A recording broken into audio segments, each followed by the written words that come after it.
During February, we celebrate Black History Month, in particular the pioneers from Booker T. Washington and Frederick Douglass to sports figures Jackie Robinson and Muhammad Ali. Many names are familiar, as are their achievements. But more than a celebration, Black History Month is also about education, a chance to learn about other historic figures whose stories are largely unknown. Jeremy Schaap now on some black athletes frozen out of the history books.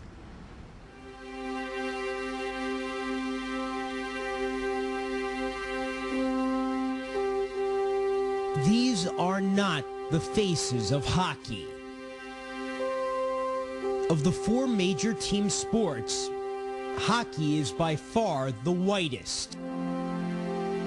The conventional wisdom holds that the game was pioneered and codified by ruddy-faced men of French and Scotch-Irish extraction, men who looked nothing like these men.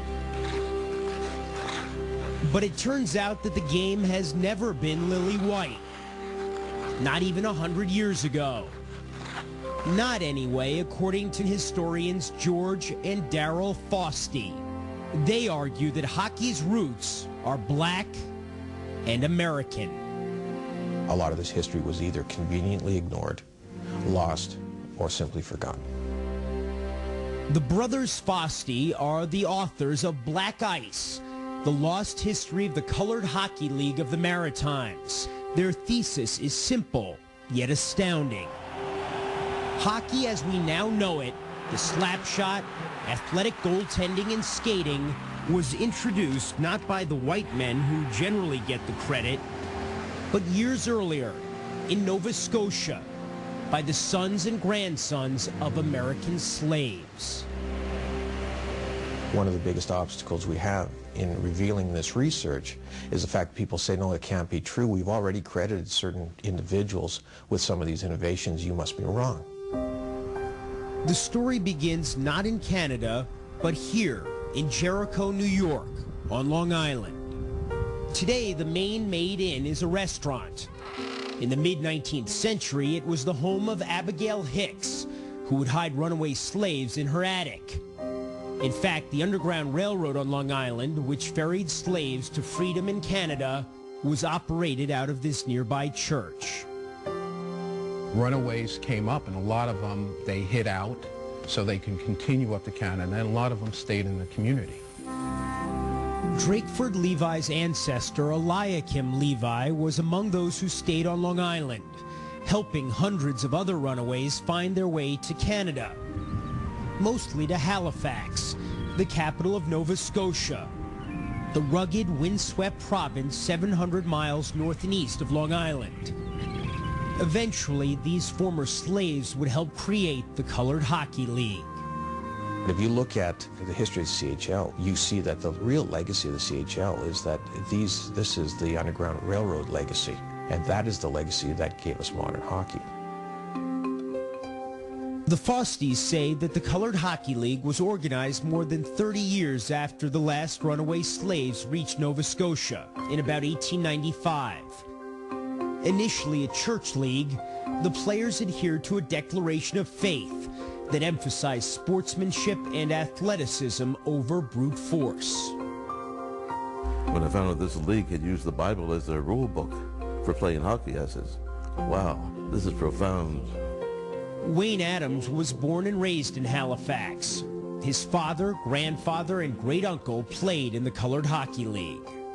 The church did everything in terms of the social status and social development of black people in this province and throughout North America. They saw this as an opportunity to move up socially and climb up the social ladder and gain equal footing with the larger white community, with the ultimate goal being that one day blacks will be equal and sport will be the catalyst to make that occur. In the absence of brawling, the hockey played in the CHL was a lively, offensively creative game. 50 years before Boom Boom Geoffrion introduced the slap shot to the NHL, the Fausties say it was a staple of the game in the CHL. You see references describing what they called then baseball hockey, which was a slap shot. They didn't have the name for it back then. But one thing or another, they were slapping that puck down the ice. 50 years ahead of everybody else.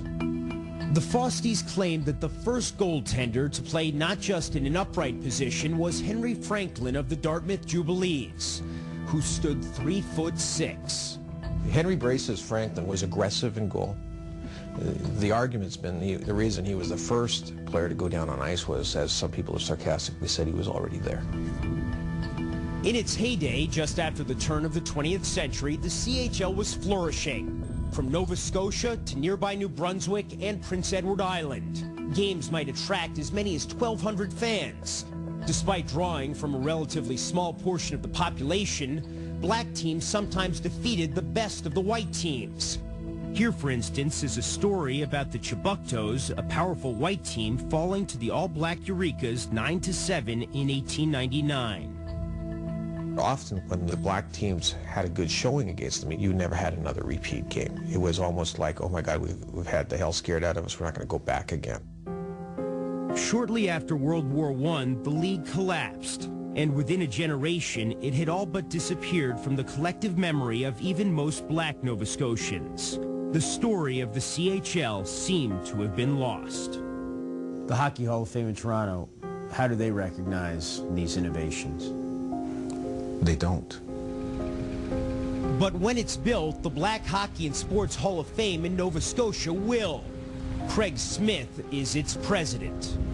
You go get a hockey book and look at a hockey book in the history of Canada. You don't see anybody in there that looks like me skating on the ice. You don't see any stories about any black hockey league in Nova Scotia or any contributions by blacks to the league other than Willie O'Ree breaking the color barrier in '58. 49 years ago, Willie O'Ree became the first black man to play in the National Hockey League. Smith wants to see those who came before O'Ree given their due. The greatest recognition that I think that can be made is for them to say that, yes, this league was here, this league withstood the test of time, and this league gave a lot to what we now have in the NHL. What does the game of hockey owe these pioneers? They owe them recognition. They owe them the respect that's been void for 100 years. Unfortunately, the proper due and the proper respect that's been due a lot of black athletes in this country has been slow in coming. And so now to go back and say, no, it was black people that revolutionized that sport, that's not going to happen easily. Not without a fight, that's for sure.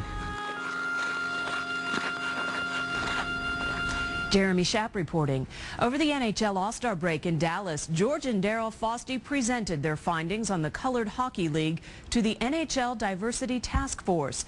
The NHL listened and is currently in discussion with the Fosties in regards to their research. However, there is still no official recognition of the Colored Hockey League.